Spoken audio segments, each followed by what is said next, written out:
urinary system bẹ́ẹ̀ láti orí ibi tá a mọ̀ sí kidney, ureter, bladder, urethra yàtọ̀ sí urethra.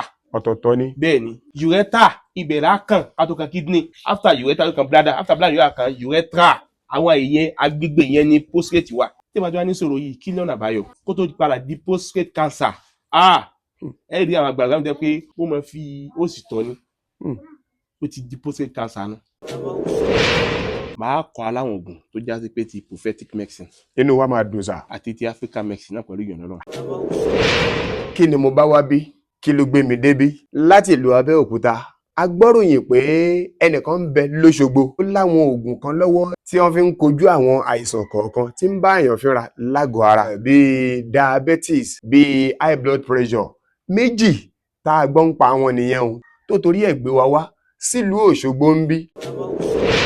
Àwọn tí diabetes ti ṣe rí, àwọn tí high blood pressure ti bá fínra rí, ṣùgbọ́n tọ́lọ́hun ti lo àfáà tá a wá sọ́dọ̀ wọn nílùú Òṣogbo yìí fún dáadáa pẹ̀lú àwọn ẹ̀rí tó dájú. À ń pè diabetes yẹn gan nínú basic medical terminology, à ń pè ní hyperglycemia, ó gẹ́gẹ́ là ń pè. Tó bá tún wá lè tó bá ti ń lò láàrin oṣù kan ká lọ ṣàyẹ̀wò kọ́ńbà tó wá fi di hypoglycemia. Wàhálà tó ti ìyẹn tún wá burú ju hyperglycemia lọ. Hypoglycemia ni pé kítọ̀ kọ́ tí gbà mọ́tò tó lára. Ó tún ti lóò nìyẹn. Ó tún ti lóò jù.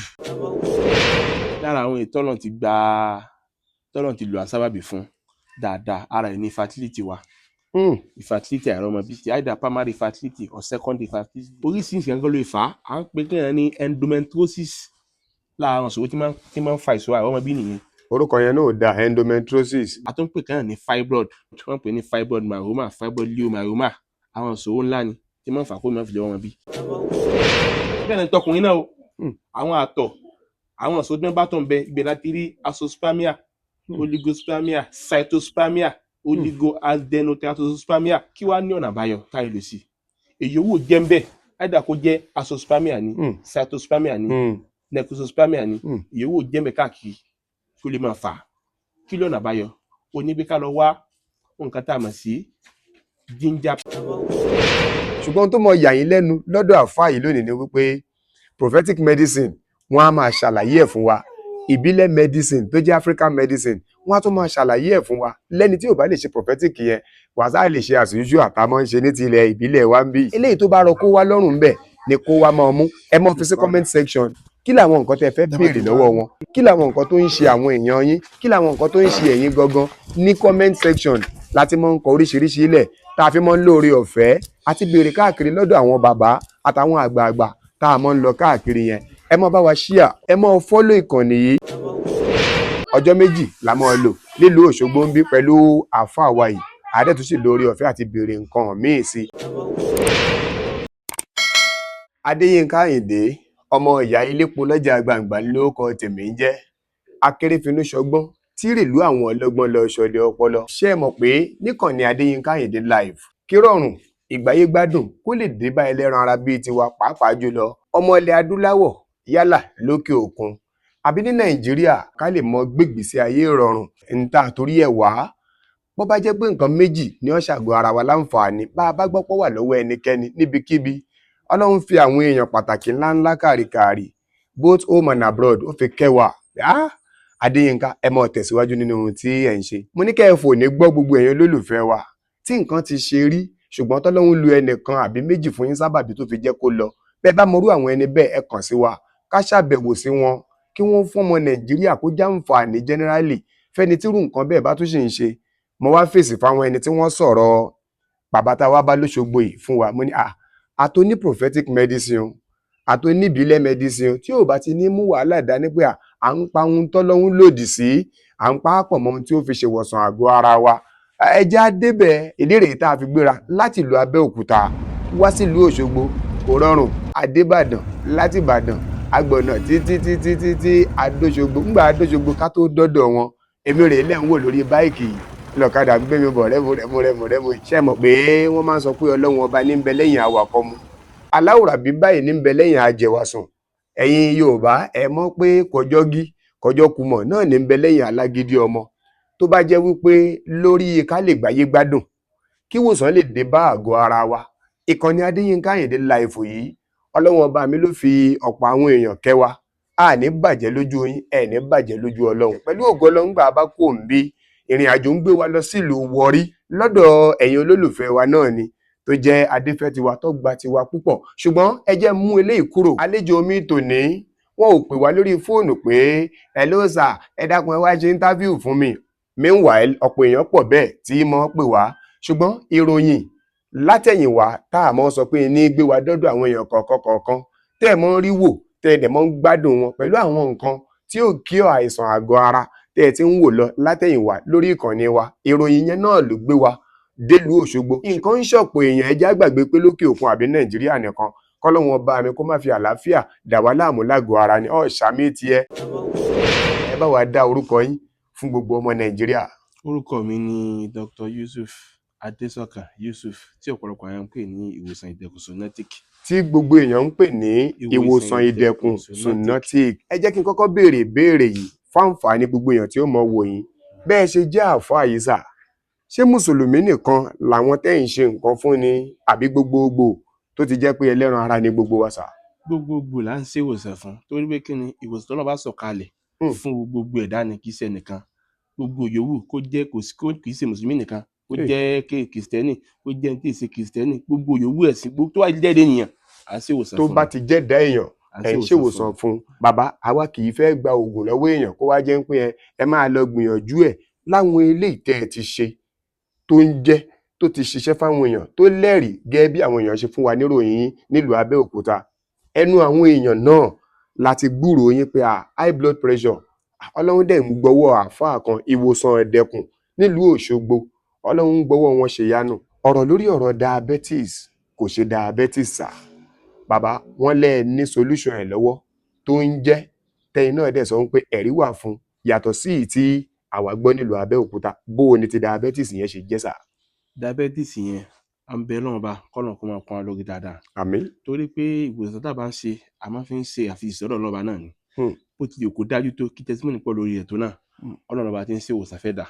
Torí pé kí ni à ń bẹ lọ́wọ́ bá ní kọ́nà kó máa pọn lórí dáadáa. Ẹ̀rí wà fún lọ́pọ̀lọpọ̀ lórí pé diabetes, torí pé kí ni ó jẹ́ oògùn kan tó jẹ́ pé a ṣe ìgbìyànjú pọ̀ lórí kálíbà rí èwo ló jòdòdó ní àwọn oògùn. Ìyẹn kàn gbogbo káàkiri ẹni àwọn láti fi túwìtì èèyàn wọ́n bá da ìṣẹ̀ṣẹ̀ ń tọ̀ lára. Ìgbò tí ò bá mọ̀ tí màá lò fara ó tún lè fa àkóbá ságọ́ ara. Ẹ jẹ́ ń béèrè ìbéèrè kan níbi tẹ́ ẹ dé yẹn sà. Ẹ lè ṣe gbìyànjú púpọ̀ kó tó di ń pín erí tó jẹ́ ń pé gbòógì tó ń kájú diabetes yẹn. Bàbá ṣé ẹ kọ́ṣẹ́ ìwòsàn yìí ni? Bàbá ṣé ẹ jogún bá ìwòsàn yìí nílé ni? Bàbá bó o lẹ ti ṣe, ǹjẹ́ ní sàtífíkẹ́ẹ̀tì ẹ̀ lọ́wọ́ sà? Bẹ́ẹ̀ ni sà, akọ́ṣẹ́ ìwòsàn yìí ni. Akọ́ṣẹ́ ìyẹn yàtọ̀ sí pé a tún lọ skul lọ́wọ́, ó tún jẹ́ sí pé kí ni iṣẹ́ prophetic medicine yìí àti African medicine ó jẹ́ sẹ́ta akọ́ fún di 5 years. Ọdún 5 gbáko. Ọdún 5 la fi kọ́ adìrín certificate different for certificate dání lọ certificate mẹ́rin tó yẹ pé àwọn kan tó wà káàkiri tó ń gbà lọ́wọ́lọ́wọ́ náà tó yẹ pé tó tún bọ̀ lójú ọ̀nà lọ́wọ́lọ́wọ́. Ṣùgbọ́n nínú àlọ́ Ọlọ́run níṣẹ́ ká tọ́jú èèyàn yìí nílànà súnà nábì àti ní African medicine Ọlọ́run ní kó yé wa dáadáa. Àṣìtò ń bẹ náà bá nípa àlékún mímọ̀ Ọlọ́run kó má dojú tì wá. Àmín. Ọlọ́run ní dojú tì yín. Nípa ìṣòro ti diabetes yẹn ó jẹ́ àṣà tó já sí pé ó burú jáì. Ìmọ̀ ń ṣàkóbá fọkùnrin kó wà fi lè rán wọn bí kó wà fi lè fún ìyàwó rẹ̀ lóyún. Ibi tí diabetes yẹn burú dé àti 1 àti 2 wọ́n burú gan pọ̀. Méjì ni diabetes yẹn sà. Bẹ́ẹ̀ni. Mo ń gbọ́ tẹ́ sọ pé 1. Bẹ́ẹ̀ni àti 2 type 1 wa type 2 wa type 2 yẹn ló le jù. Tó já sí pé tó le jù tí diabetes bá dé oko lára ọkùnrin tó bá pọ̀ lára ọkùnrin kò ní láǹfààní àti lágbára láti lè bá fún obìnrin lóyún. Yóò ṣàkóbá fàtọ̀ rẹ̀. Ó burú jáì pọ̀. Ọ̀nà àbáyọ tá a máa ń lò sí lóògùn yẹn ní ṣókí òun náà ní pé kí ni màá kọ́ aláwọn oògùn tó já sí pé ti prophetic medicine. Inú wa máa dùn sà. Àti ti African medicine náà pẹ̀lú ìyọ̀ǹda Ọlọ́run. Méjì lẹ máa kọ́ wa yẹn sà. Méjèèjì yẹn ló dẹ̀ kápá ẹ̀. Pẹ̀lú ìyọ̀ǹda Ọlọ́run wa. Ẹ sà èyí tí mo fẹ́ rà lọ́wọ́ yín kò ń bí lónìí ṣé ohun tẹ́ fẹ́ ṣàlàyé yìí náà ni sà? Bẹ́ẹ̀ ni sà. Ẹ ṣeun sà. Tá a bá ní ká wò aláàkọ́ ni pé à ń pe kíníkan ní Rushat powder. Rushat powder yẹn lára àwọn oògùn prophetic medicine. Iṣẹ́ rẹ̀ pọ̀ gan lórí ìrànà. Iṣẹ́ rẹ̀ pọ̀ lára àwọn oògùn tọ́lọ̀ ní kí ànábì jogún fún wa ni. À ń bẹ lọ́wọ́ bá kọ́lọ́n kó bá ìkẹ́ Ọlọ́run lọ́lọ́run kọ́lọ́n kó bá nàbí Muhammad sallallahu alaihi wasallam. Oògùn tá à ń sọ yìí oògùn tó lágbára pọ̀ ni. Aláàkọ́ ni ká lọ wá crayseed. Aláàkọ́kọ́ kí ni ká lọ wá sà? Crayseed. Crayseed. Bẹ́ẹ̀ ni wọ́n ń pè ní Arabic ní Rushat powder. Ká lọ wá aláàkọ́ nìyẹn. ẹlẹ́ẹ̀kejì ni ká lọ wá garlic powder ẹlẹ́ẹ̀kejì ni. ẹlẹ́ẹ̀kẹta ká lọ wá nǹkan tá a mọ̀ sí turmeric powder ká lọ wá yẹn náà. ká lọ wá nǹkan tá a mọ̀ sí pomegranate powder ẹlẹ́ẹ̀karùn-ún á wà lọ́wọ́ nǹkan tá a mọ̀ sí múrù là ń pè. hadith wà lórí ẹ̀ wọn là níbi ìlú jẹ́ pé òun ló korò jù tí wọ́n bá fi lè jẹ múrù lásán ó lè affect kidney rẹ̀ tí wọ́n fi lè dajẹ lásán bẹ́ẹ̀ tí wọ́n bá mọ̀ nípa iṣẹ́ ìtọ́jú tó wà lọ jẹ́ lásán lónìí kan ó lè affect kidney rẹ̀ tó bí kidney tí fẹ́ nǹkan tó wà korò jù gan-an kì í fẹ́ ní máa ń ṣàkóbá fún kidney rẹ̀ pọ̀.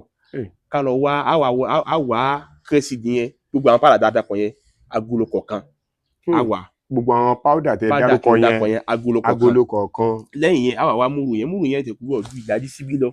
ìlàjì síbí. ẹ má bínú sà gbogbo àwọn tẹ dárúkọ yẹn sà ṣé téèyàn bá débi tó ti ń ta prophetic medicine yẹn ṣó máa rí wọn bẹ̀ sà. bẹ́ẹ̀ ni sà pẹ̀lú ìyọ̀ǹda Ọlọ́run. ẹ ṣeun sà. wọn ò rí mi pẹ̀lú ìyọ̀ǹda Ọlọ́run. ẹ ṣeun sà. múrù yẹn yóò jẹ́ bí ìlàjì síbí ni yóò jẹ́ púpọ̀ jẹ́ odidi síbí o ó burú jáde o tẹ́ mi wá lo odidi síbí yóò ṣàkóbá fara díẹ̀ ó ní side effect.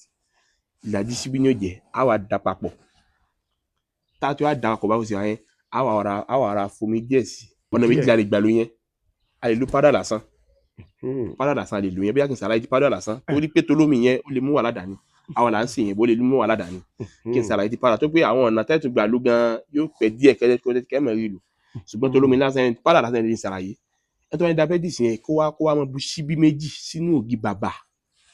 ògì bàbà kì í kàn ṣe ògì ṣá. kì í ṣògì ṣá anything tí ẹni tí bá ń diabetes wa máa jẹ ó gbọ́dọ̀ jẹ láàrin ẹ̀wà sógì bàbà kódà àwọn tó wá fẹ́ jẹ àmàlà kó gbọ́dọ̀ jẹ àmàlà bóyá bí àwọn àmàlà tí tán ṣe bóyá bí àmàlà sùn kankan ló gbọ́dọ̀ máa jẹ kó máa jẹ àmàlà bóyá bí àwọn ráìsì kankan kó gbọ́dọ̀ stop gbogbo yẹn àwọn mu drink kò stop ẹ̀ à ń jẹ àwọn oúnjẹ tó ní àwọn èso tó bí natural sugar lára kó stop ẹ̀ díẹ̀ fásitì tó wà náà tó bí kí ni èso tó níyẹn náà ló fẹ́ fèsì kó wá jẹ ògì bàbà yẹn kó bu ògì bàbà yẹn kó wá bu sí méjì àwọn nǹkan tá a sọ yìí kó bù mọ́ kó wá kó papọ̀ kó máa mú lẹ́ẹ̀kan lójúmọ́.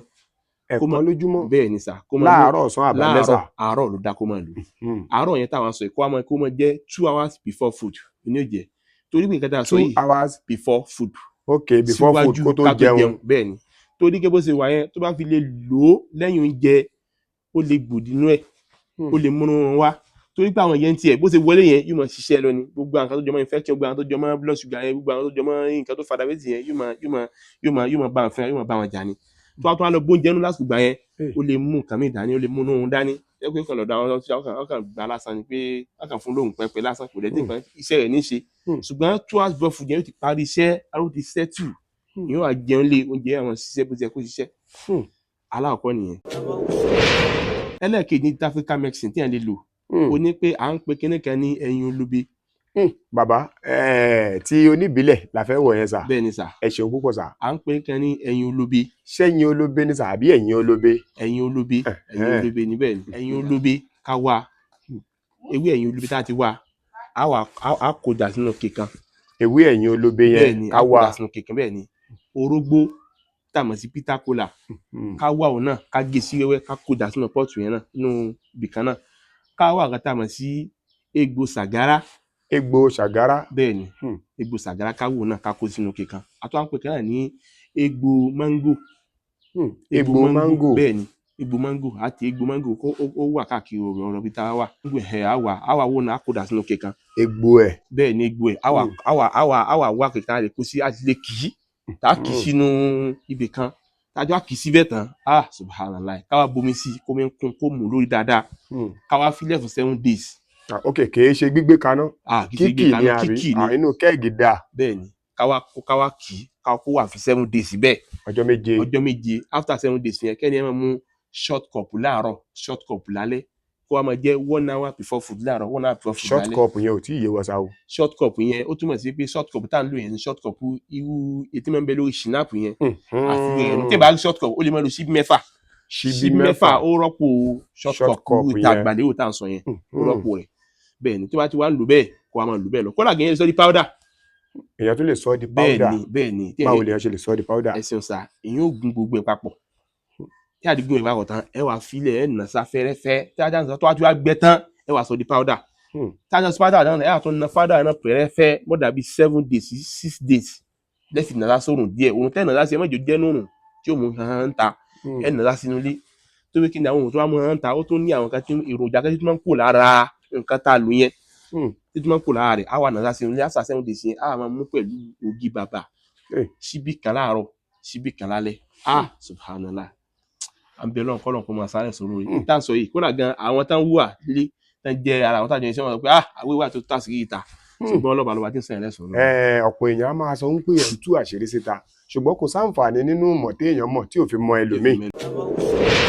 bàbá ìbéèrè tí mo wá fẹ́ béèrè rèé sà ìjà àwọn nǹkan yìí náà lẹ̀ ń lò fáwọn èèyàn tó dẹ̀ ń gbọ́ oògùn tó ń gbọ́ diabetes sà. pẹ̀lú ìyọ̀ǹda Ọlọ́run pẹ̀lú ìyọ̀ǹda Ọlọ́run pẹ̀lú ìyọ̀ǹda Ọlọ́run ló fi jẹ́ sí pé méjèèjì yẹn àyè lò papọ̀ fún yàn àyè lò papọ̀ irú ti powder yẹn àmọ́ ń dà lò lọ́tọ̀ àmọ́ fi hàn powder àti liquid yẹ ní ètò jẹ́ tó lómi yẹn òun náà wà lábọ̀ náà wà òkè méjì jẹ́ làwọn fún yàn ẹlẹ́ẹ̀kejì wa ni pé títí tí Africa medicine yẹn náà àmọ́ ń dà fún yàn lọ́tọ̀ ni kò ṣeé papọ̀ kódà gan tá a tó fẹ́ sàlàyé fún yàn gan a tún bí lè pé sómọ jẹ kan tó korò dáadáa ẹ tí bá jẹ kan tó korò rí tí wọ́n dà fún nǹkan tó korò yóò àfẹ́ ti kidney a tún gbòdì lára yóò tún gbòdì lára ẹ gbọ́dọ̀ wà bẹ́ẹ̀ sàlàyé fún lọ́nà tí ó fi gbà wọ́n lọ́rùn láti máa lò ìyẹn gan náà ń pè ní ìtọ́jú fọmọnìyàn lọ́nà tó gbà ta lọ́rùn. tí mo ṣe ń béèrè lọ́wọ́ yín ni pé àwọn èèyàn bí nǹkan ṣe ń mú ẹlòmíì lára ni ó lè wò pé ẹ jẹ́ kó fún wa ní powder yẹn àti kejì yẹn bọ̀ tínú mi dùn tẹ́ sọ pé méjèèjì ò ṣeé lò papọ̀ o ọ̀tọ̀ọ̀tọ̀ lèèyàn máa lò wọ́n. bàbá ẹ ṣeun lágbọ́nrin tó ní diabetes yẹn ẹ ti ṣàlàyé tó ní powder ẹ ti ṣàlàyé tó ní egbògi bàbá tí tẹ́ ẹ wá sọ pé káàkì yẹn for how long náà máa fi lò ó tó ní powder yẹn náà for how long náà máa fi lò ó. ẹ ṣeun tó máa fi lè lò ó tó pé tó máa fi lè lò báyìí náà à ń pè diabetes yẹn gan nínú basic medical terminology à ń pè ní hyperglycemia ó gẹ́gẹ́ là ń pè tó bá tún wá lè tó bá ti ń lò tá lò láàrin oṣù kan ká lọ ṣàyẹ̀wò kọ́ńbà tó wá fi di hypoglycemia wàhálà tó ti ìyẹn tún wá burú ju hyperglycemia lọ hypoglycemia ni pé kí ṣúgà mọ́tò tó lára ó tún ti lóò nìyẹn ó tún ti lóò jù torí pé àwọn òògùn táwọn sọ ìṣọ́ bóun sì máa tóun sì máa báṣẹ́ lọ ọ̀run dàbí pé ẹ̀sẹ̀ àwọn tí a ti ṣíyàn lẹ́bàá yìí kò gbọ́ nǹkan tiẹ̀ mọ́ nù ẹ̀yin lẹ́mọ̀ fún sọ pé ibi tó ti jẹ́ ó ti dó báyìí wọ́n lọ síwájú mọ́. ẹ̀sà túmọ̀ sí pé béèyàn bá ti bẹ̀rẹ̀ sí lo èyíkéyìí tẹ́ dárúkọ nu méjèèjì ó bá ti lò fóṣù kan kó lọ ṣàyẹ̀wò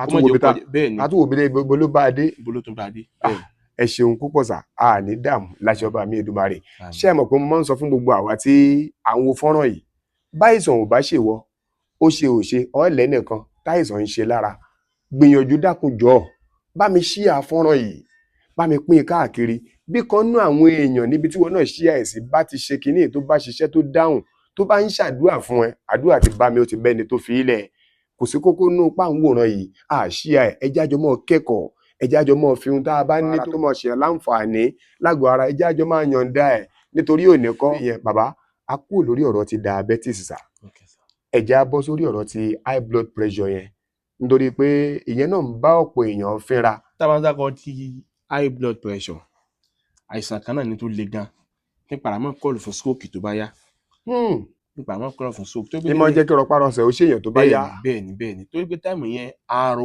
òrò ara high blood pressure tẹ̀ ń sọ yẹn tẹ̀ ń wò yẹn ń kọ́ọ̀lù fún wa ni pé nǹkan kan ṣẹlẹ̀ nínú ara wa nǹkan tí ń ṣẹlẹ̀ nìyẹn tó bá di wá pé ìwà mójútó tó fi wá pẹ́ nípa àmọ́ kọ́ọ̀lù fún stroke ni stroke wà dé látara bẹ́ẹ̀ aró máa gbóná kíkan stroke tí ń kẹlẹ̀ púpọ̀ díẹ̀ pé mo ti fẹ́ wọlé o àbẹ̀ náà kọ́nà wọn jà ní ìṣòro stroke. àṣẹ gbogbo ẹni tẹ́ ń wù mí ẹ̀ níṣòro stroke lágbára Ọlọ́run. tí ẹ bá níṣòro high blood pressure yìí kí lèèyàn lò à ń pe kinní kan ní camel urine camel urine àmọ́ pè fáwọn èèyàn torí pé àwọn mìíràn wọ́n pe ṣé ìtọ̀ ràkúnmí ni mo ní ìtọ̀ ràkúnmí nù ṣé ìtọ̀ ràkúnmí ni ìtọ̀ ràkúnmí lásán ẹ̀ ń gbé fún mi mu camel urine là máa ń pè àti máa ń pè ní miracle torí pé iṣẹ́ ìlàsán gan miracle ni àwọn àríwò àwọn iṣẹ́ ìyanu tó kún ara ràkúnmí wàá rẹ̀ lásán gan ìwòsàn ni bọ̀ ká lọ wá camel urine ìtọ̀ ràkúnmí tábà ti wá ká bu short cup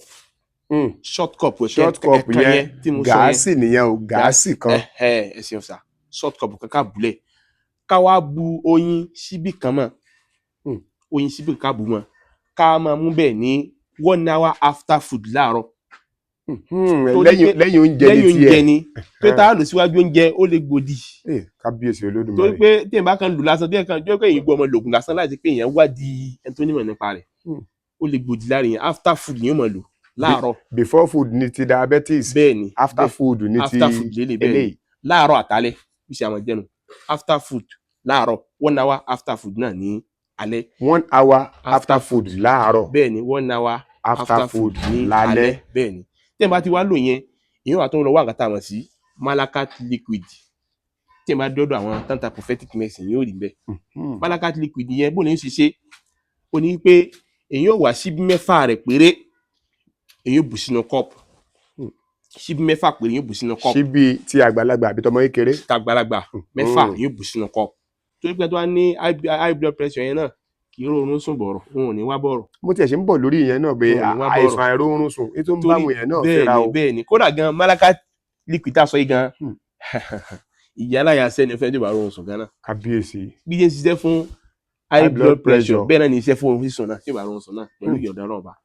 Tẹ́ ẹ bá lọ wá tẹ́ ẹ wá bu sí 6 sínú kọ́ọ̀pù tẹ́ ẹ wá mílìkì alágolo tẹ́ ẹ wá bu tẹ́ ẹ wá da sọ́nà mẹ́rin. Èyíkéyìí sà àbí píìkì. Èyíkéyìí bó tó dà ní tẹ́ ẹ rí píìkì mílìkì alágolo yẹn tẹ́ ẹ bá wá ìdá kanú dà mẹ́rin agolo yẹn ẹ wá dà mọ́ síbí 6 tẹ́ bu yẹn pẹ̀lú ìyọ̀dọ̀ náà bá tẹ́ ẹ wá lò lálẹ́ lẹ́ mọ̀ lò. Èèyàn pò pọ̀. Ẹ pò papọ̀ subhanallah nítorí sàdúrà pẹ̀lú ìyọ̀dọ̀ náà. Torí pé Malakat liquid yẹn iṣẹ́ rẹ̀ ó lágbára gan ṣùgbọ́n míìkì yẹn oníòjò bọ́ sí nọ́mà lè tí ó bá ara ọmọ ẹ̀dẹ́ yẹn mu. Tí wọ́n bá lò yẹn fún bí ìgbà wo ni kí wọ́n tún lọ ṣàyẹ̀wò ẹ̀ sà. Tá bá ti lò bí àárín ọ̀sẹ̀ 2 kí wọ́n tó lọ ṣàyẹ̀wò rẹ̀ wò torí pé kí ni kò tún gbọdọ̀ já wálẹ̀ jù ìjà wálẹ̀ jù ẹ̀ náà wàhálà ni. Tó jẹ́ ń pé fún high blood pressure sà. Bẹ́ẹ̀ni sà. Èmi máa láǹfààní àti ra oògùn tó ń ṣiṣẹ́ fún diabetes yẹn màá rà kan lọ́wọ́ yín màá dẹ̀ ra oògùn tó ń ṣiṣẹ́ fún high blood pressure yẹn náà màá rà kan lọ́wọ́ yín torí pé yàtọ̀ sí pé àwọn èèyàn tí wọ́n fi nǹkan yìí ròyìn yín àfi káwa náà lè ròyìn ẹ̀ fáwọn èèyàn pé àwọn tó lò bẹ́ẹ̀ ló ṣe rí. Bàbá láwọn nǹkan tẹ́ ń ṣe yìí àwọn nǹkan wo lọ́lọ́run ti gba ọwọ́ yín ṣe ìyanu ẹ̀ tó jẹ́ pé nílànà prophetic medicine àbí nílànà tó níbílẹ̀ tẹ́ ń júwe fún wa náà tẹ́ ń gbé ẹ̀rí pọ̀ lórí ẹ̀ dáadáa tí mo mọ̀ pé àwọn èèyàn náà mọ̀ fẹ́ ní ìdí sáfíìsì yín fún sà. Ẹ ṣeun lára àwọn ìtọ́nà ti lò àsábàbí fún dáadáa ara ẹ̀ ní fertility wa. Infertility àìrọ́mọbí infertility either primary infertility or secondary infertility òun náà ni ìṣòro tí máa ń débọ̀kùnrin àtobìnrin lórí kan fẹ́ bímọ kó mọ̀ ṣeé ṣe. Ti àìrọ́mọbí. Àìrọ́mọbí ó lè either kó jẹ́ tàlákọ̀ọ́kọ́ primary ní pé àwọn tó ti bímọ yára pàápàá. Tẹ́ pé bóyá bímọ dàbí 10 years tán ti ṣe marriage táwọn àti ẹbí mọ́ rí pàápàá. Ọlọ́run ti gbà sáàbì dáadáa. Secondary infertility ní pé bóyá tó ti bímọ 2 sẹ́yìn bóyá látara pé bóyá ó wá pẹ́ àbọ̀n àtọkọ ẹ̀ ń ṣe sùúrù àbáwọn àìsàn kan ló fàdíwọ́ tó fi fàtà fèrè bí wọn wá pẹ́ díẹ̀ tán fi rọmọ bí ó là ń pè ní secondary infertility àwọn yẹn ti bímọ rí ṣùgbọ́n pẹ̀lú àwọn ọ̀nà kan sí kejì bí i spiritual ni ọ̀ ti ètò ìṣe spiritual ni n ló fà á tán fi ṣèdíwọ́ fún tán fi rọmọ bí ìṣòro tán bá níyẹn ó là ń pè ní secondary infertility. Bàbá kí ni tí èèyàn lè ṣe sí yẹn táwọn lè lò.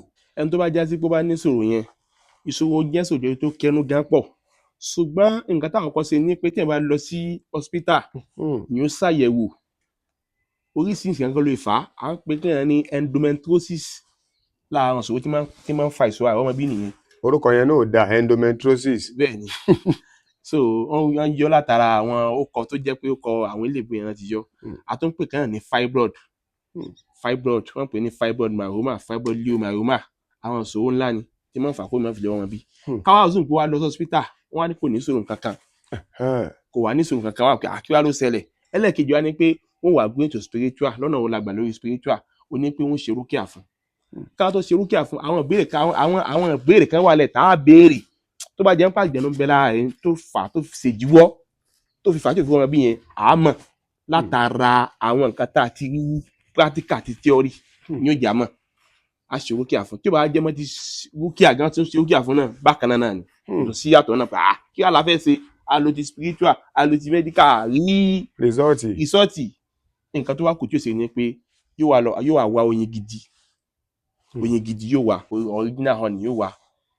wá ka àwọn àdúrà tá a fẹ́ ṣe síbẹ̀ ìyẹn fún mùsùlùmí bọ̀tẹ́ pé ẹni tí ṣe mùsùlùmí náà tó bá rẹ́ni bá ka àdúrà síbẹ̀ kó lò ayé al-Qur'an a ka Suratul Fatiha sínú oyin adẹ́ka áyà 10 tó gbẹ̀yìn Suratul Imran ìyẹn ní Quran 2 Quran 3 àyà mẹ́wàá tó gbẹ̀yìn Suratul Imran ìyẹn ó kà sínú oyin yẹn oyin yẹn èyàn wá ka Amana Rasul èyàn ó kà sí bímọ sílá ilé bẹ́ẹ̀ ni èyàn ó kà sí èyàn tó wá ka kúrò aláwọ̀ kan Fálákì kan Násì kan ìyẹn ni súrà mẹ́ta tó gbẹ̀yìn Al-Qur'an Quran èyàn ó kà sí èyàn wá tó ka Ayatul Kursi yìí sí ìyẹn ní Quran 2 verse 255 èyàn ó kà sínú ẹ̀ ẹ̀ tí wá kà sínú ẹ̀ tán bóòlù yóò ṣe á máa lò kí tó padà sọ àwọn oògùn tó kù tí ó lò yes sir tí ẹ̀ bá ti kọ́kọ́ jí láàárọ̀ kùtùkùtù tó jẹ́ tóbìnrin wọ́n á jí láàárọ̀ kùtùkùtù ìtọ́kọ̀ àti tí máa yí lẹ́nu yẹn báyìí káàkọ́ jí báyìí ìtọ́kọ̀ àti máa yí lẹ́nu báyìí. ìtọ́ kan wà tí mo yí lẹ́nu yàn láàárọ̀ kùtùkùtù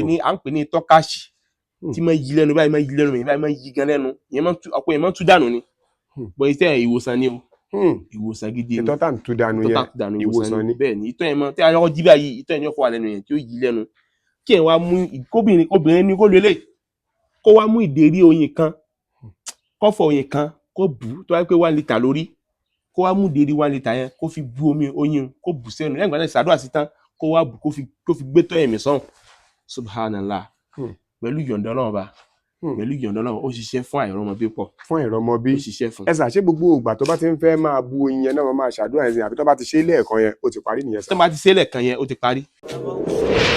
ọ̀nà àbáyọ lẹ́ẹ̀kejì tí ó tún wá ṣe à ń pe kinní kan ní àìdán ẹni pé àìdán yẹn onígun mẹ́rin ni. nítorí ìbílẹ̀ lélẹ̀ tẹ́ fẹ́ sọ fún wa ìsà. bẹ́ẹ̀ni ẹ ṣeun púpọ̀ sà. bẹ́ẹ̀ni àìdán yẹn onígun mẹ́rin ni. fún ti àìrọ́mọbí. ni ẹ pé méjì kan wà tó rọ̀ ńbẹ̀ àwọn méjì wà pé wọ́n le ṣùgbọ́n táwa láǹfààní àti gé ká kọ́ tìfi tó rọrùn ó wà òkè bọ́ tí wàá sáǹfààní bí alátara pé nǹkan kan bí wàhálà bí kò lè rọrùn a lè lo gbẹ bẹ́ẹ̀ ká kó gbẹ sí inú pọ́ọ̀tù ká kó tẹ́lẹ̀ ká wà gàtà mọ̀ sí. Àṣàkẹ́ Àmì ọmọ Jubril èyí máa tún yàtọ̀ First Lady Botanical Store l'Amẹ́ríkà egbòogi tó ń lárùn wọlé pẹ̀lú àìsàn gbogbo.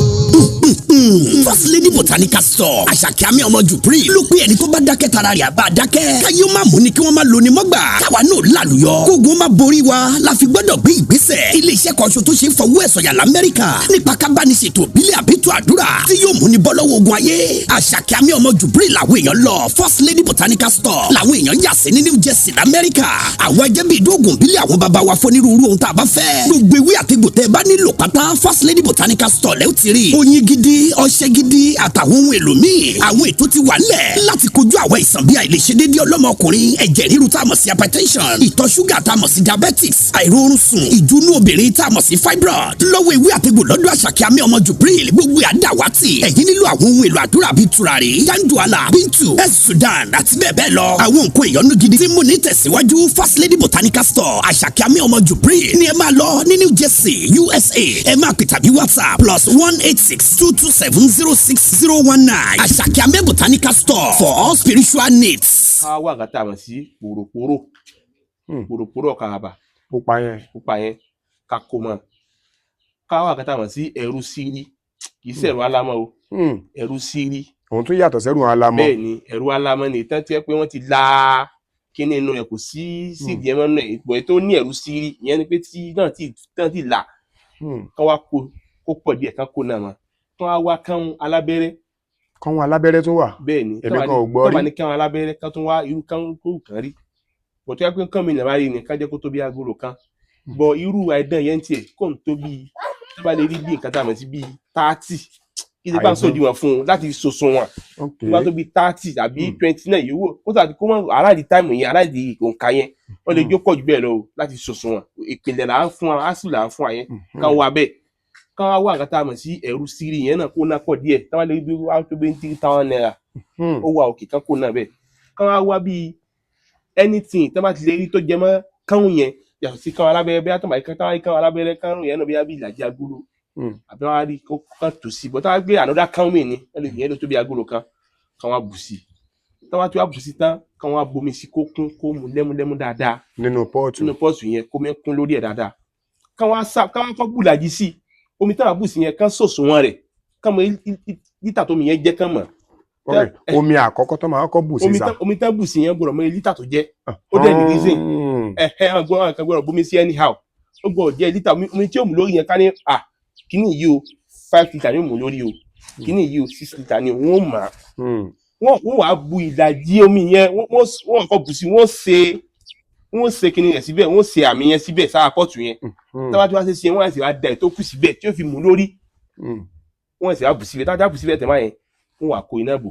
ẹ sà kí àárín yẹn lè clear sí gbogbo ọmọ Nàìjíríà tó máa gbọ́ yín sà nígbà tá a ti ra gbogbo àwọn ohun tẹ́ ẹ sọ yẹn tá a ti kó sínú pọ́ọ̀tù tán sà ẹ ti sọ fún wa pé kí omi kó mu pọ́ọ̀tù yẹn kó kún ṣùgbọ́n ẹ sọ pé àkámọ̀ òǹdí wọn ẹ̀ ṣé ìlàjì ló gbọ́dọ̀ kọ́kọ́ wà ń bẹ̀ tá a máa ṣe díẹ̀ ni tá a tún máa wá dàlàjì sí. ẹ ṣeun sà ìlàjì táwọn kan bù síbẹ̀ yẹn á máa kìbi tó dé nínú pọ́ọ̀tù níbi pọ́ọ̀tù á máa kìbi tó dé bí a ní ta láti fi ṣàkíyèsí á wà ẹsẹ̀ dé tó kù sí àǹtí kò náà bò á wà láti fi mọ̀ ní ó dẹ̀ ní rísìn káàtó àmọ̀ báyìí tán kí ló wá kúkù nǹkan tó kù náà níbi kíni á wà kó iná bò tí ó fi wá jiná nǹkan táwọn kan kó jiná ra ni pé yóò jiná tó fi jẹ́ pé ìlàjì yẹn ní òsèkù ń bẹ̀ ìlàjì yẹn ó ní padà ṣẹ́kù. kábíyèsí Olódùmarè. ìlàjì yẹn tó wá ṣẹ́kù báyẹn tán á wà kó gbogbo nǹkan tá a kó sí yẹn á kó dànù á kó kó ń bẹ̀ tí wàá kó mi yẹn nìkan á fàṣẹṣẹ á rí gbòòrò níbi ajá kó kó ń bẹ̀ tán kí ló wá lókù tá a ṣe ó dà níbi kíni o á wà lọ wá oyin gidi kó tó bí 1 litre tàbí 2 litre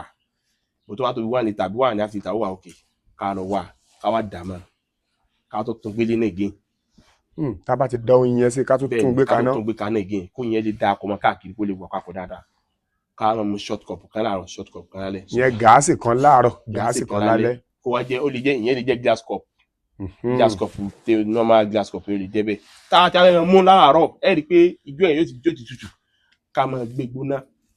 kájẹ́ kó máa warm. kájẹ́ kó máa warm ó wà òkè dáadáa. ìyẹn fóbìnrin o. ìyẹn fóbìnrin ká lọ wà látàwọn sí warm paste ìyẹn African medicine yẹn warm paste wà bẹ́ẹ̀ ni WOM warm paste ká lọ wà ká bu ṣíbí kan rẹ̀ àti ṣíbí kan shifa paste yẹn táwa fẹ́ wá shifa paste ètò dàgbé ní ti Kano ó máa ń ní pálí yẹ́lò dára báyìí pálí yẹ́lò mọ́ wà láàyè báyìí ká wá shifa paste yẹn ká wá bu ṣíbí kan warm paste ṣíbí kan shifa paste yẹn ká bu sínú ike ká bu sínú kọ́ọ̀pù kan tá a já bu síbẹ̀ tán á wà wọ́ọ̀mù omi yẹn tẹ́ pé jẹ́ kìlá tá a ti foyin sí yẹn á wà wọ́ ọmọ ẹ̀ díẹ̀ ẹ̀ rí i pé tutù kó ló dàrọ̀ á wà wọ́ ọmọ ẹ̀ díẹ̀ glass cup kan yẹn á wà bù mọ́ paste yẹn á wà kó papọ̀ tó fi dára pọ̀ dáadáa ẹ̀ rí i pé ó ti wọ́ọ̀mù dáadáa ní tiẹ̀ á wà kókò yóò fi dára pọ̀ dáadáa á máa mú ní 1 hour before food láàárọ̀ 1 hour before food náà ní alẹ́. 1 hour before food láàárọ̀ 1 hour before food ní alẹ́ pẹ̀lú ìyọ̀nà ọlọ́ọ̀bá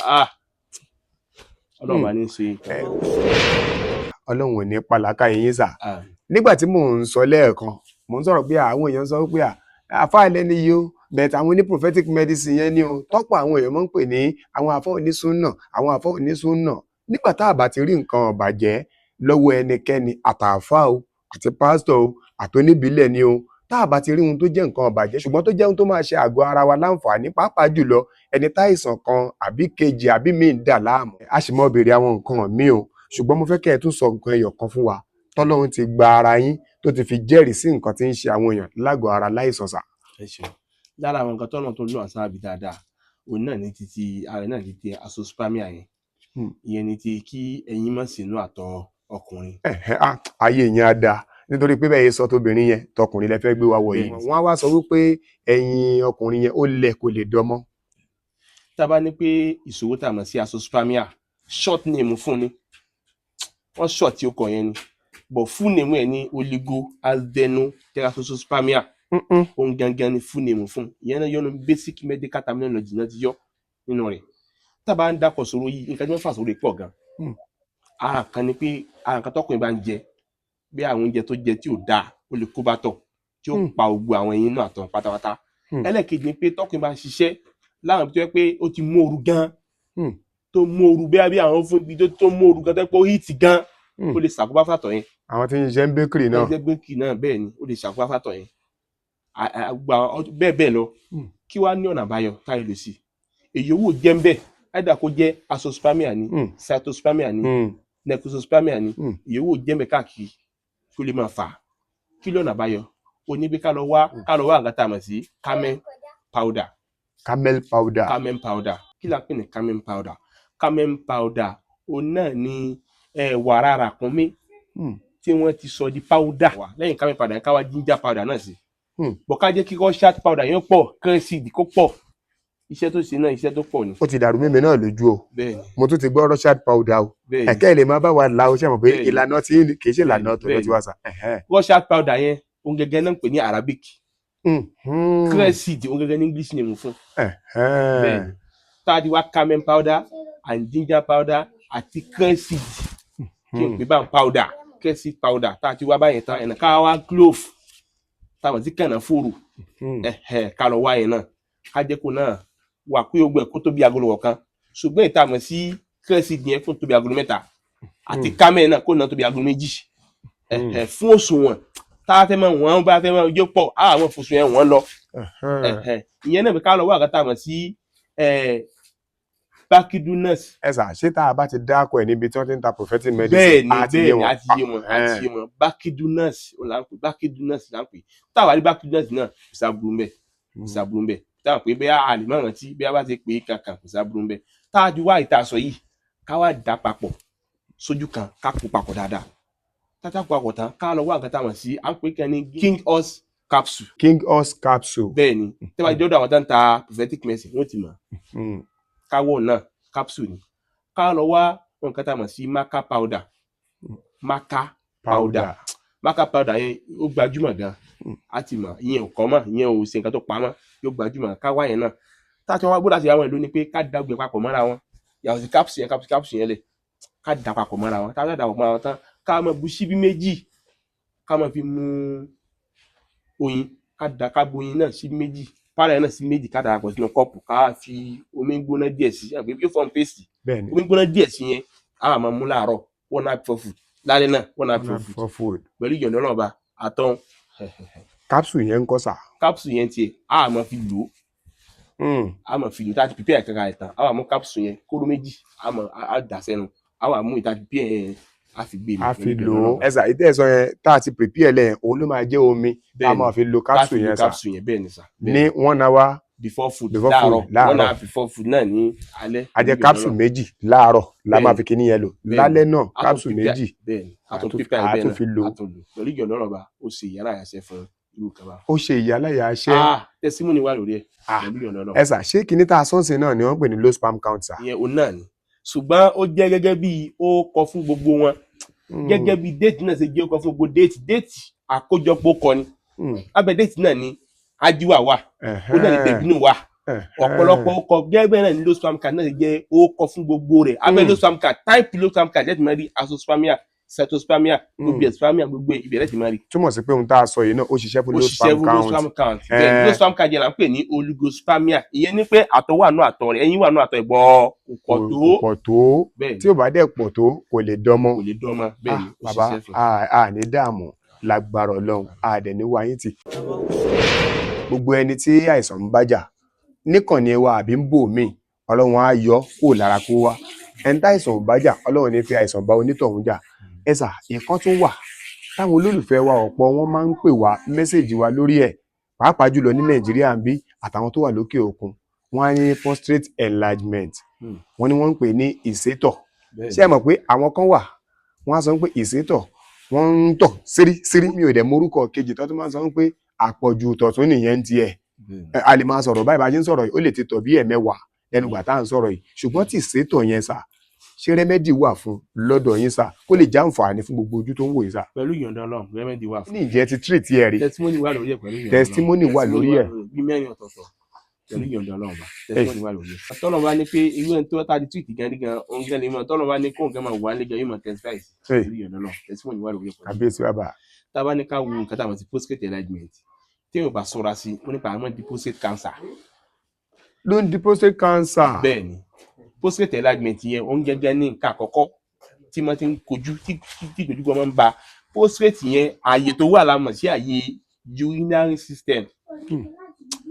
urinary system bẹ́ẹ̀ láti ibi tá a mọ̀ sí kidney ureter bladder urethra urethra yàtọ̀ sí urethra ọ̀tọ̀ọ̀tọ̀ ni. bẹ́ẹ̀ni urethra ibẹ̀ là kàn ká tó kan kidney kidney náà yìí urethra ló kàn after urethra ló kàn bladder after bladder yóò kàn urethra àwọn èèyàn agbègbè yẹn ní prostate wà tí bá ti wá ní ìṣòro yìí ìṣòro tó ga ni ìmọ̀ fi ara làkàlàkà gan ni tí bá ti wá ní ìṣòro yìí kí lọ́nà àbáyọ kó tó padà di prostate cancer ẹ rí àwọn àgbàlagbà mi tẹ́ pé wọ́n máa fi ó sì tọ́ ni ó ti di prostate cancer nu ó ti kò ní wọn ní lágbára àti lè tọ̀ gángan mọ́ àdánwò ńlá ni ọlọ́mọdé àrí o wọn ò ní mọ̀gbà títọ̀ gan máa bọ̀ wọn ní mọ̀ gan mọ́ tó bí ara rẹ̀ ní control mọ́ à ń bẹ́ẹ̀ náà kọ́lọ́mọdé àní sọ̀rọ̀ àmín kọ́lọ́mọdé àní sọ̀rọ̀ àmín o so gbogbo àwọn tó ní kọ́lọ́mọdé fún òsàn àmín kí wọ́n lọ́nà àbáyọ fún prostate enlargement ìyówù kó jẹ́ ìran tó jẹ́ ń bẹ̀ ká lọ wá àkàtà mọ̀ sí ìrùkẹ̀rẹ̀ àgbàdo ìrùkẹ̀rẹ̀ ara àgbàdo tí wọ́n wà tí wọ́n ti bó èpo ara àgbàdo tán ẹ̀rí pé ìrùkẹ̀rẹ̀ kan wọ́n sọ̀rọ̀ sí lára bí irun báyìí ká wá wọ́n torí àtàrà yẹn ká wá kó pọ̀ dáadáa ká kó sínú pot. ṣé òun náà ló máa ń yọ lórí ẹ̀ yẹn. bẹ́ẹ̀ ni náà ní ìrùkẹ̀rẹ̀ àgbàdo ẹ̀sìn ọ̀sà ká wá yẹn ká kó sínú pot ká lọ wá ọsàn wẹ́wẹ́ àwọn ọsàn yẹn ká wá ọsàn wẹ́rẹ́ báyìí.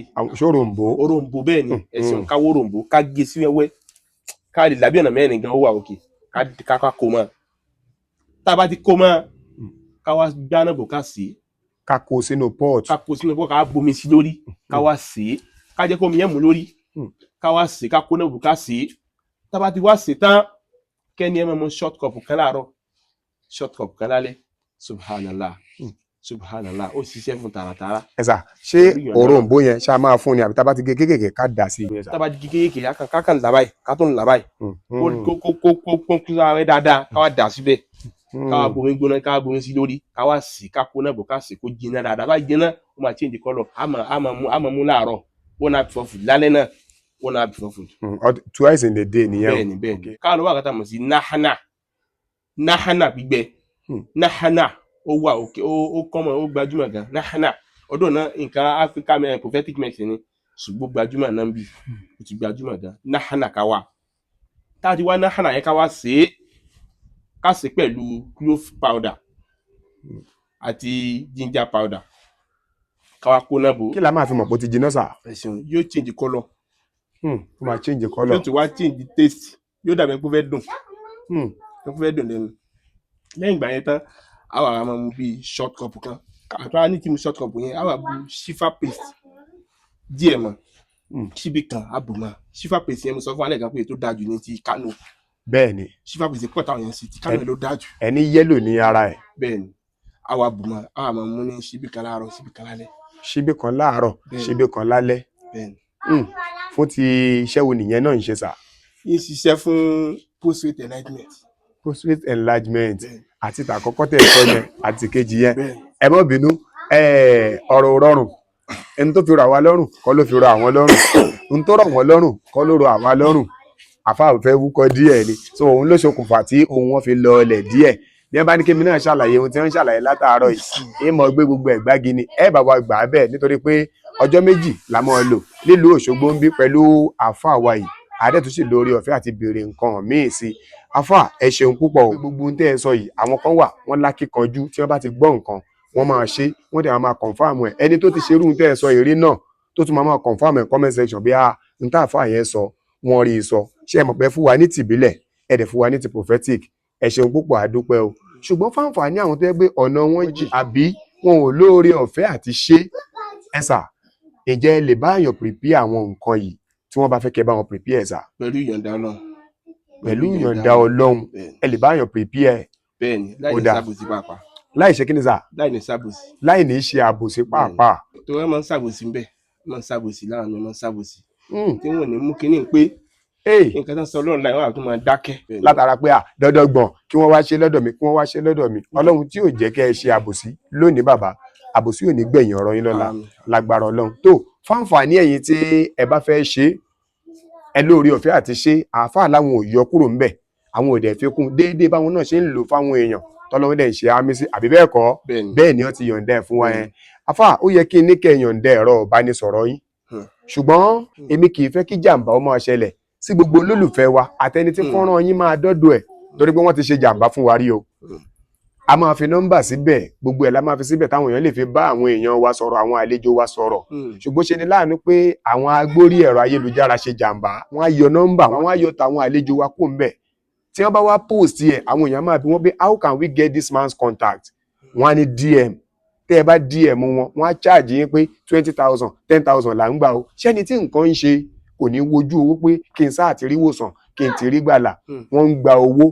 ohun táwa fi ilẹ̀ lọ́fẹ̀ẹ́ fáwọn èèyàn wọ́n ń gbowó wọ́n ń fún àwọn èèyàn ní nọ́mbà wọ́n ń gbowó lọ́wọ́ ẹlòmíì tó ń lu jìbìtì tí wọ́n bá sọ̀rọ̀ mọ́ bàbá kó má bàa rí bẹ́ẹ̀ la ṣe ti ṣòfin pé níkànnì wa yìí a ní mọ́ fi nọ́mbà àwọn àlejò sórí ẹ̀rọ ayélujára mọ́ ṣùgbọ́n fáǹfààní ẹnikẹ́ni tó bá ní ìdí sáfíìsì àfáà yìí ṣé ẹ mọ̀ pé mo níròyìn wọn la gbọ́ nípa nǹkan méjì tó gbé wa débí ṣùgbọ́n àfáà jọ wá lójú wọ́n tó fi nǹkan míì kún fún wa tó lè ṣàgọ́ ara wa láǹfààní fáǹfààní àwa tá a bá wá lè gbìyànjú ẹ̀ àbíbi tá a wà a lè rí gbogbo àwọn nǹkan tí wọ́n dárúkọ yìí bẹ́ẹ̀ bá ní ìdí sáfíìsì àfáà yìí nípa diabetes ni o nípa high blood pressure ni o àbí nǹkan míì tá àfáà yìí bá mọ̀ tẹ́ ẹ bá bi wá tá a bá bi wọ́n á jẹ́ kẹ́ ẹ mọ̀ ẹ kàn sí wa as usual àbẹ́ṣẹ́mọ́ DM ṣùgbọ́n ẹ jẹ́ kí n sọ nǹkan kan fún gbogbo wa lónìí kò sí mẹ́sẹ̀gì nínú hi hello how is your family you just go straight to the point ṣùgbọ́n tẹ́ ẹ bá send the voice note little one short one tí ò ju bí 1 minute lọ ẹ summarize ohun tẹ́ ẹ fẹ́ sọ ó lè ṣe díẹ̀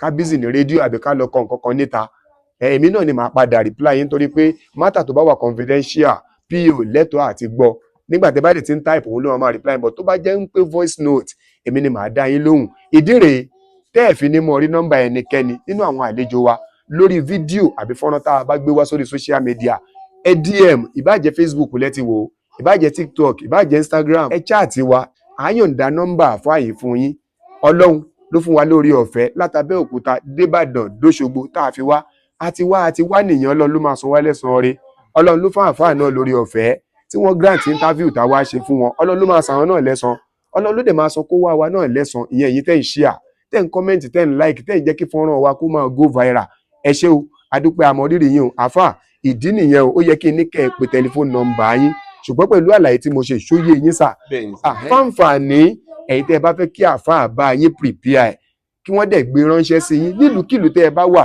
tẹ́ ẹ bá ti bá wa sọ̀rọ̀ pẹ̀lú ògo Ọlọ́run tá àfáà yìí fi yọ̀ǹda gbogbo nǹkan tó yọ̀ǹda fún wa àwa náà yọ̀ǹda nọ́mbà wọn fún yín bàbá ẹ bá ń dárúkọ yín fáwọn èèyàn sà.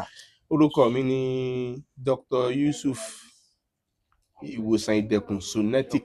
ìlú Òṣogbo láwa yìí Ọlọ́run tó jẹ́ adébíláyọ̀ yóò jẹ́ káwọn tá a bá ń bẹ náà kí wọ́n gbó kí wọ́n pẹ́ kí wọ́n tọ́nú ayé àtàwa náà ńgbà tí wà nílùú Òṣogbo. Adéyínká Àyìndé ọmọ ìyá ilépo lọ́jà gbàǹgbà lórúkọ tèmi ń jẹ́ àmọ́ pàdé lọ́la torí a tún ṣì wà pẹ̀lú àfa a ṣe interview fún wọn lọ́la náà lórí àwọn nǹkan míì tó ṣeé ṣe kó tó ṣe àgọ́ ara wa láǹfààní ẹ ṣeun púpọ̀ ó dàbọ̀.